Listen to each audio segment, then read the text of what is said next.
우리 교회 소식 나누도록 하겠습니다. 우리 전자출입제 시행하고 있습니다. 예배실에 입장할 때 전자출입증, 우리 QR코드를 제시해 주시길 바라겠습니다. 우리 화면 한번 다시 보시면요. 네, 앱에서 저거 누르신 후에 교인증 바로 보기 누르시면 이렇게 QR코드 나오는데요. 이거를 이렇게 하지 않고도 스크린샷으로 미리 저장해 놓으시고 갤러리에서 불러오시면 되니까요. 이 말도 어려우신 분들은 조금 이제 젊은 우리 성도분들께 물어보시면 쉽게 들어오실 수 있으십니다. 앞으로 QR코드로 제시하시면서 입장해 주시길 바라겠습니다. 우리 미등록자분들은 방명록에 서명해 주시면 됩니다. 우리 오늘 2부 예배 중에 새가족 모임 수료식이 있습니다. 우리 새가족분들 이번에 수료하신 이후에도 계속해서 예수님의 장성한 분량에 이르기까지 잘 자라가도록 관심 가져주시고 기도해 주시길 바라겠습니다. 우리 여름 행사 광고하도록 하겠습니다. 우리 먼저 유치부 여름성경학교 우리 2주차 오늘 또 교회에서 하고요. 온라인으로 써져 있는데요. 온라인으로 유치부와 유초등부 이번에 여름 행사를 진행합니다. 이것은 엄마와 우리 아이가 같이 하는 시간입니다. 우리 부모님과 아이들이 영상을 보면서 이렇게 아이들 이렇게 저 율빈이 하는 거 보니까 와서 하는 것처럼 굉장히 생동감 있게 귀하게 잘 하고 있더라고요. 그래서 2주 동안 5주 동안 진행되어지는 우리 유치부, 유초등부 여름성경학교 위하여서 많이들 기도해 주시길 바라겠습니다. 우리 유초등부 여름성경학교는 오늘 시작합니다. 우리 백두산 목사님과 우리 선생님들 귀하게 잘 섬기실 수 있도록 많은 관심과 기도 바라겠습니다. 우리 시편 쓰기 릴레이 진행하고 있습니다. 2주차 진행하고 있고요. 지난 한 주간에는 우리 장로님들께서 7분의 장로님들께서 그렇게 성경 쓰기에 함께 주셨습니다. 교회 홈피 게시판에도 우리 주차별로 계속해서 사진 올리고 있고요. 나중에 이것들 다 출력해서 우리 교회에 다 게시하고 전시하는 시간 갖도록 하겠습니다. 이제 이번 한 주간에는 우리 백규현 장로님부터 조희식 집사님까지 우리 장로님들과 우리 안수 집사님께서 우리 성경 쓰기에 동참해 주실 거고요. 이제 이 부분이 중요한데요. 우리 28편부터 149편의 성경은 우리 성도님들께서 자원하시는 분들 한해서 우리 시편 쓰기를 같이 하고자 합니다. 이 입구 나가시면 계단 올라가시는 가운데 게시판에 이제 기록할 수 있게끔 적어놨거든요. 거기다가 이제 그 자기 편 원하는 편대로 이름을 적어주시면 되는데요. 가급적이면 앞에서부터 이름을 적어주시면 좋을 것 같습니다. 우리 사도행전 쓰기 제가 들은 정보로는 벌써 10장까지 쓰셨던 분도 계시고요.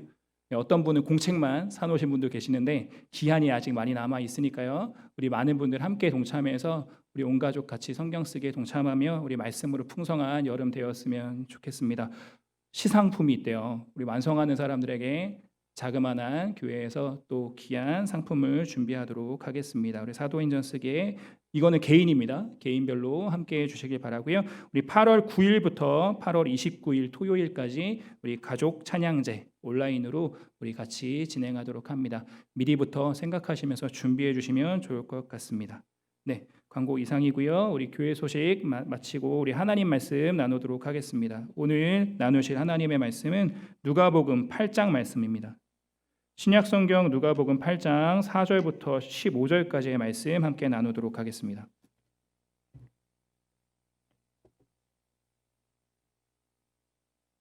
신약성경 누가복음 8장 4절부터 15절까지의 말씀, 신약성경 제가 가진 성경으로는 103면 정도에 있습니다.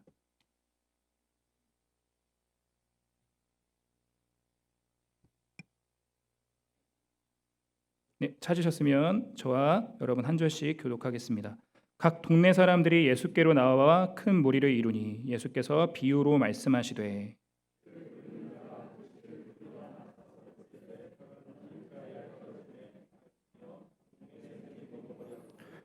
더러는 바위 위에 떨어짐에 싹이 났다가 습기가 없음으로 말랐고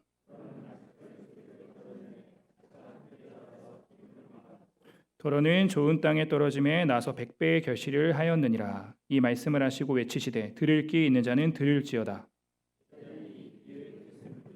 이르시되 하나님 나라의 비밀을 아는 것이 너희에게는 허락되었으나 다른 사람에게는 비유로 하나니 이는 그들로 보아도 보지 못하고 들어도 깨닫지 못하게 하려 함이라. 길가에 있다는 것은 말씀을 들은 자니 이에 마귀가 가서 그들이 믿어 구원을 얻지 못하게 하려고 말씀을 그 마음에서 빼앗는 것이요.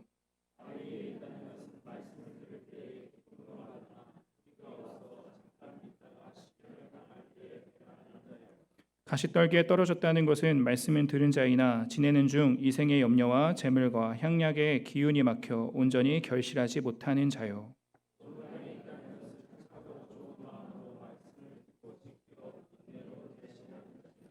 아멘. 이 시간 담임 목사님 나오셔서 같은 말씀을 들어도라는 제목으로 말씀 전하실 때 모두 큰 은혜 받으시길 바라겠습니다.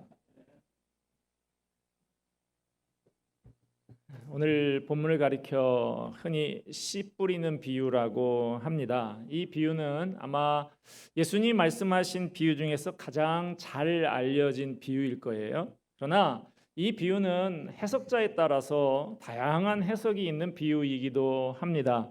이 비유에 등장하는 세 가지가 있어요. 씨, 밭, 씨 뿌리는 자. 이 세 가지 중에 어디에다가 초점을 두고 해석하느냐에 따라서 해석이 달라집니다. 때마침 지난 수요일에 백경환 목사님께서 마태복음 13장의 오늘 본문의 병행 구절을 가지고 설교를 하셨는데, 오늘 설교와 수요일에 참석하신 분들은 오늘 설교와 지난 수요일의 설교를 좀 비교하면서 들으면 이렇게 강조점이 다를 수 있구나라는 생각을 하실 수도 있을 것 같습니다. 오늘 본문의 맨 첫 절인 4절을 다시 보겠습니다. 4절 말씀. 각 동네 사람들이 예수께로 나와 큰 무리를 이루니 예수께서 비유로 말씀하시되. 자, 이 본문을 기록한 누가는 예수님이 가르치신 비유의 내용을 본격적으로 소개하기 전에 먼저 그 가르침이 이루어지는 현장의 상황이 어땠는지를 보여주고 있습니다. 그 장면을 묘사하기를 수많은 사람들이 예수님께로 몰려들어서 큰 무리를 이루었다는 거예요. 오늘 가르치신 비유의 배경에 큰 무리가 등장하는 것이 의미심장합니다. 마태복음에 나오는 병행 구절에 보면 너무 많은 무리가 몰려들어서 질서 유지가 잘 안 될 정도로 혼잡했던 것 같아요. 그래서 나온 아이디어가 있는데, 해안가에다가 배를 띄워요. 그래서 그 배를 강단 삼아서 예수님이 말씀하시고 청중들은 해변에서 말씀을 듣게 한 것입니다. 요즘으로 치면 현수막이 막 붙어요. 예수님 초청 해변 토크 콘서트 이렇게 해가지고 엄청난 인파가 해변에 모인 거예요. 예수님께서 요트 위에 서서 말씀을 하시고 예수님 말씀 한마디 한마디에 청중들의 환호와 탄성이 터집니다. 요즘 같으면 예수님은 인기 연예인이나 대선 후보 정도 되시는 거예요. 행사가 끝나도 사람들이 예수님과 악수하고 싶고 사인 받고 싶고 같이 사진 찍고 싶어서 밀치고 안 좋은 요원들이 경호를 하고 하는 이런 상황이 벌어지고 있는 것입니다. 여러분이 이런 상황에 있는 주인공 예수님이라면 어떠시겠어요? 사람들이 내 얼굴을 보고 싶어하고 내 말을 듣고 싶어서 이렇게 많이 몰려든다고 하면 기분이 어떻겠습니까? 흐뭇하지 않겠습니까? 이놈의 인기 이러지 않겠어요? 바로 그런 시점에 예수님이 가르치신 말씀이 오늘 본문 씨 뿌리는 비유인 것입니다. 예수님은 몰려든 큰 무리를 바라보면서 우쭐하지 않으셨습니다. 인기에 영합해서 무리들이 듣기 좋은 소리를 들려주지 않으셨어요. 오히려 그 청중들을 분석하고 계십니다. 지금 말씀을 듣고 있는 사람들 중에는 여러 종류의 사람들이 있다고 분석하셨어요. 그러면서 그들이 말씀을 어떤 자세로 듣고 어떻게 살 것인지 새롭게 결단할 것을 촉구하셨습니다. 자, 오늘 본문의 결론 부분이라고 할 수 있는 8절 하반절에서 예수님은 이렇게 말씀을 하십니다. 외치시되 들을 귀 있는 자는 들을지어다. 들을지어다. 듣는 것이 강조가 되어 있어요.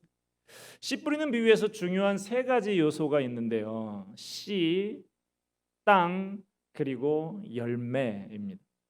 자, 씨는 똑같은 씨였어요. 똑같은 씨가 다양한 땅에 떨어졌습니다. 어떤 땅에서는 풍성한 열매를 맺습니다. 그런데 똑같은 씨가 떨어졌는데도 어떤 땅에서는 전혀 열매를 맺지 못해요. 왜 그런가? 뭐가 문제냐? 결국 땅이 문제라는 것이죠. 자, 네 가지 땅을 주께서 말씀하셨죠. 첫째 길가, 둘째 바위, 셋째 가시떨기 땅, 넷째는 좋은 땅입니다. 예수님은 말씀을 듣고 있는 사람들을 네 가지 부류로 분류하고 계신 거예요. 오늘 설교를 듣고 있는 여러분은 어느 땅에 속할까요? 어느 땅에 해당한다고 생각을 하십니까? 자, 첫째 길가 땅을 생각해 보십시다. 예수님이 말씀하신 길가라고 하는 것은 저기 있는 뭐 큰 도로, 신장로 이거 말하는 건 아니고 당시 이스라엘에서의 그 밭과 밭 사이의 좁은 농로, 그것을 말합니다. 농부들이 농사 지으러 갈 때, 밭에 갈 때 다니는 길이에요. 그 길로 한참을 다니다 보면 땅이 단단하게 굳어지겠죠. 그 위에, 그 단단하게 굳어진 땅 위에 씨가 떨어지면 씨가 땅 속에 박히지를 못하고 바닥에 그냥 뒹굴게 됩니다. 그러면 어떤 일이 벌어집니까? 새가 와서 씨를 쪼아 먹습니다. 저도 이 앞에 잔디밭 관리인인데 제가 잔디에다가 이제 봄이 되면 이렇게 비료도 좀 이렇게 뿌려주거든요. 그랬더니 참새들이 막 와서 그 아직 박히지 못한 그 비료도 막 이렇게 참새들이 먹고 하는 걸 제가 봤어요. 자, 이 길가 땅은 무엇을 비유하는 걸까요? 일단 말씀을 들었다는 면에서 이런 사람 교인이다 이렇게 말할 수는 있을 것 같습니다. 이런 사람이 교인이라면 어떤 교인일까요? 명목상의 기독교인, 이름뿐인 기독교인입니다. 말씀에 대한 열정도 없고 사모함도 없는 사람들. 그래서 말씀이 그 삶 속에 전혀 뿌리를 내리지 못하고 말씀을 튕겨내는 사람, 이런 사람이 길가 마음을 가진 사람이에요. 이것은 무엇을 뜻하는지 본문 12절에서 예수님이 친히 해석을 해주십니다. 12절 말씀을 같이 한번 읽읍시다. 길가에 있다는 것은 말씀을 들은 자니 이에 마귀가 가서 그들이 믿어 구원을 얻지 못하게 하려고 말씀을 그 마음에서 빼앗는 것이요. 자, 이게 주님의 해석이에요. 말씀을 들었어요. 그런데 내 마음이 뺀질 단단하게 굳어 있어서 말씀이 마음에 파고 들지를 못하고 있으니까 뭐가 찾아와요? 마귀가 와서 그 말씀을 그 마음에서 뺏어갑니다. 여러분은 혹시 말씀을 자기 것으로 받아들여서 마음에 심지 못하고 마귀에게 말씀을 빼앗기고 있는 사람은 아닙니까? 간혹 보면 예배 시간에 습관적으로 조는 분이 있어요. 어쩌다가 졸 수도 있죠. 너무 피곤하다 보면 어쩌다가 한두 번은 졸을 수도 있어요. 그런데 어쩌다 피곤해서 한두 번 조는 게 아니라 예배 때마다 매일 존다. 영적으로 문제가 있는 거예요. 그렇게 말씀을 들어서는 말씀이 내 마음에 심겨지지를 못합니다. 심겨지지도 못한 말씀이 어떻게 자라고 열매를 맺겠어요? C.S. 루이스가 쓴 책 중에 스크루테이프의 편지라고 하는 책이 있습니다. 그 내용은 마귀가 편지를 쓴 내용인데 그 왕마귀가 조카 마귀한테 편지를 쓴 그런 설정으로 돼 있어요. 그 중에 이런 얘기가 있습니다. 어느 날 노 신사 한 분이 도서관에 갔어요. 책을 고르다가 신앙서적이 하나 눈에 들어와가지고 이 책을 좀 읽는데 읽다가 감동을 받아요. 나도 이제는 제대로 믿어야겠다. 내 신앙 인생이 이제 얼마 남지 않았는데 하나님 앞에 설 준비를 해야지 하면서 새로운 인생을 살아야겠다고 생각을 합니다. 근데 그러다가 점심시간이 됐어요. 일단 밥부터 먹고 생각하자 하면서 밥을 먹어요. 밥을 먹고 나니까 식곤증이 싹 몰려오면서 인생이 다 그런 거지. 내가 이 나이에 이제까지 살아온 인생을 뒤바꿀 수 있겠나 하는 생각이 들어요. 그래서 아무 일도 일어나지 않은 것처럼 버스를 타고 집으로 돌아갑니다. 그때 마귀는 이 노 신사의 뒤에서 회심의 미소를 짓는다라고 하는 이야기입니다. 저는 이 책을 읽으면서 이것이 오늘날 교회당을 채우고 있는 상당수의 사람들의 모습은 아닐까 하는 생각이 들었습니다. 교회에 와서 말씀을 들으면서 어떤 날은 마음에 좀 와 닿습니다. 맞아, 나도 새로워져야지.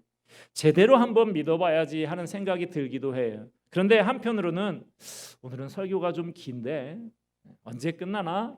오늘 점심은 뭘 먹지 하는 생각이 들어요. 그리고는 예배 끝나고 식사하고 아무 생각 없이 집으로 돌아갑니다. 그럴 때 마귀는 그 사람의 뒤에서 회심의 미소를 짓고 있을 것입니다.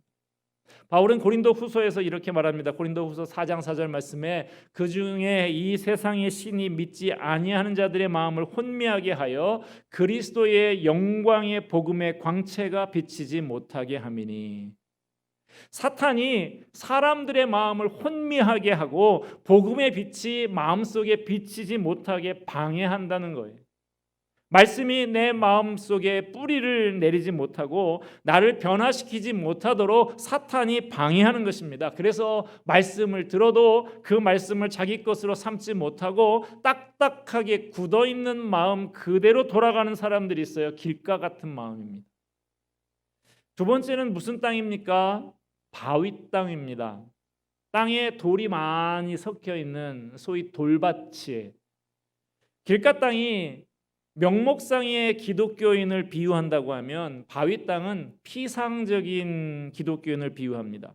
깊이가 없이 겉핥기만 하는 피상적인 기독교인.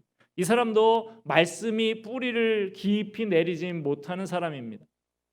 돌무더기 사이로 씨앗이 들어가기는 들어가요. 그래서 뿌리를 얕게 내리긴 하는데 깊이가 없기 때문에 해가 뜨겁게 내리쬐면 금방 말라버리고 충실하게 자라지를 못해요.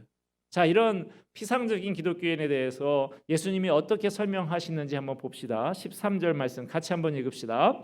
바위 위에 있다는 것은 들을 때에 기쁨으로 받으나 뿌리가 없어 잠깐 믿다가 시련을 당할 때에 배반하는 자요.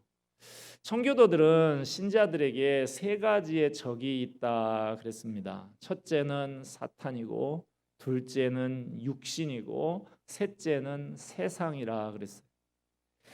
길가와 같은 마음을 공격하는 것이 사탄이라고 하면 돌밭 같은 마음을 공격하고 있는 것은 육신입니다. 우리 안에 있는 부패한 이기심, 쉽고 편한 것만 추구하는 마음, 조금 불편한 일이 생기면 쉽게 신앙을 포기하는 마음, 이것이 돌밭 같은 마음입니다. 돌밭은 흙에 깊이가 없어요. 그런 땅에는 식물이 뿌리를 깊게 내리지 못해서 제대로 자랄 수가 없습니다. 무슨 말입니까? 처음엔 신앙생활에 대해서 반응을 보였어요. 자, 돌밭에 뿌려진 이들이 말씀을 들을 때 어떻게 받는다고 했습니까? 기쁨으로 받는다 그랬어요. 반응이 괜찮다는 거예요. 아, 맞아. 말씀에 고개를 끄덕끄덕하면서 기쁘게 받아들입니다. 은혜 받는 것 같아요. 말씀에 관심을 갖습니다. 그런데 어느 날 보면 사라집니다. 바람과 함께 사라지듯이 그렇게 사라지는 것이 돌밭 같은 교인들의 모습입니다. 왜 사라졌냐? 나중에 알고 보면 사소한 이유 때문에 그래. 나는 말씀은 좋은데 그 인간 보기 싫어서 안 나간다. 성향이 안 맞아서 안 나간다. 심지어는 이런 사람도 있어요. 그 교회에 에어컨이 시원하지가 않아서 안 나간다. 여러분, 역경이 이 신앙이 진짜인지 가짜인지 테스트하는 도구입니다. 참된 신앙은 어려움을 견딥니다. 역경 속에서 빛을 발해요. 가짜는 역경이 오면 떠나갑니다. 이것이 내게 이익이 되지 못한다, 편리하지 못하다 싶으면 신앙을 포기할 수 있는 것이 바로 흙이 얄팍한 돌밭 같은 마음인 것이죠. 참된 신앙은 역경을 견뎌냅니다. 믿습니까? 여러분, 혹시 내 신앙의 상태가 바로 이런 피상적인 상태는 아닌지, 돌밭의 상태와 비슷한 것은 아닌지 돌아보시는 이 시간이 되기를 바랍니다. 자, 세 번째는 무슨 땅이죠? 가시떨기 땅이. 길가, 이거는 명목상의 기독교인을 비유하고, 바위 땅, 돌밭은 피상적인 기독교인을 비유한다고 하면, 가시떨기 땅은 세속적인 기독교인을 비유합니다. 가시떨기 땅을 공격하는 것은 세상의 유혹이에요. 세상의 유혹을 이기지 못하면 열매를 맺지 못합니다. 자, 주님의 설명을 또 들어볼까요? 14절 같이 한번 읽읍시다. 가시떨기에 떨어졌다는 것은 말씀을 들은 자이나 지내는 중 이생의 염려와 재물과 향락의 기운이 막혀 온전히 결실하지 못하는 자요. 말씀을 들었지만 기운이 막혀서 결실하지 못했다. 뭐에 막혔습니까? 세상의 염려, 재물과 향락에. 세상의 염려와 재물과 쾌락에 대한 욕망이 말씀을 사모하는 마음보다 더 큰 거예요. 말씀에 대해서 관심이 없는 건 아니에요. 말씀을 사모하는 마음도 있기는 있어요. 그러나 재물과 쾌락에 대한 욕심, 세상에 대한 염려가 더 큰 게 문제인 것이죠. 성경은 예수님을 찾아왔던 어떤 청년 관원의 이야기를 들려줍니다. 그는 부자였고 성공한 사람이었죠. 그는 진지한 영적인 질문을 갖고 예수님을 찾아왔어요. 선생님, 우리가 어떻게 해야 영생을 얻을 수가 있겠습니까? 예수님은 이 사람에게 어떻게 말씀하셨습니까? 예수님은 이 사람이 어떤 사람인지 다 꿰뚫어 보셨어요. 재물에 대한 욕망이 이 사람의 신앙을 가로막고 있는 것을 아셨습니다. 그래서 이렇게 도전하십니다. 내 재물을 팔아서 가난한 사람들한테 나눠줘라. 그리고 나를 따르라. 예수님의 도전에 그 청년은 결국 결말이 좋지 못했어요. 성경은 말하기를 이 사람이 재물이 많기 때문에 심히 근심하며 떠나갔다 그럽니다. 재물에 대한 욕심을 이기지 못했어요. 재물이 그의 신이었습니다. 여러분, 재물을 많이 가지는 게 잘못은 아닙니다. 재물을 잘 다스릴 수 있으면 됩니다. 그러나 어떤 사람은 재물이 자기의 주인이 되어 있어요. 재물에 목을 메고 살아요. 재물이 모든 일을 결정하는 기준이 됩니다. 예수님은 이런 사람에게 어떻게 말씀하십니까? 사람이 하나님과 재물을 겸하여 섬길 수 없다고 하십니다. 재물을 소유하는 것이 잘못은 아니지만 재물을 믿고 의지하고 재물을 섬기기 시작한다면 그것은 잘못입니다. 재물이 신앙이 될 수도 있어요. 재물이 내 안전을 보장하고 재물이 내 구원을 보장하고 재물이 내 모든 것인 것처럼 착각을 합니다. 재물이 그 사람의 신이 되어 있는 거예요. 우리는 두 신을 섬길 수가 없습니다. 선택을 해야만 합니다. 성경은 이렇게 말합니다. 세상을 사랑하는 자는 아버지의 사랑이 그 속에 없다. 여러분, 자신을 돌아보면서 점검하는 이 시간이 되기를 바랍니다. 혹시 우리는 가시떨기 땅 같은 사람은 아닌가? 주님은 마지막으로 어떤 땅을 말씀하십니까? 좋은 땅입니다. 열매를 맺는 좋은 땅. 이 좋은 땅은 어떤 면에서 좋은 땅입니까? 15절 말씀 같이 한번 또 읽읍시다. 시작. 좋은 땅에 있다는 것은 착하고 좋은 마음으로 말씀을 듣고 지키어 인내로 결실하는 자니라. 말씀을 듣고 지키어. 말씀을 듣고 지키어. 이게 중요합니다. 내가 들은 말씀을 붙들고 지키며 사는 것이 중요해. 거기에 도달하지 못하면 열매가 없습니다. 어떤 사람은 예배를 많이 드린 것이 자랑인 사람이 있어요. 나는 이번 주일에 주일 오전, 오후, 수요일, 새벽 기도회 6번, 합하면 9번인가요? 나는 9번이나 예배를 드렸다. 어찌 들으면 바리새인들이 자랑하던 것과 비슷한 것 같아요. 나는 일에 2번 금식하며 그랬잖아요. 오늘 나는 성경을 5시간이나 읽었다. 물론 일주일에 예배를 9번 드리고 하루에 성경을 5시간 읽는 게 나쁜 건 아니에요. 그러나 이런 경우를 생각을 해보십시오. 나는 오늘 음식을 5시간이나 먹었다.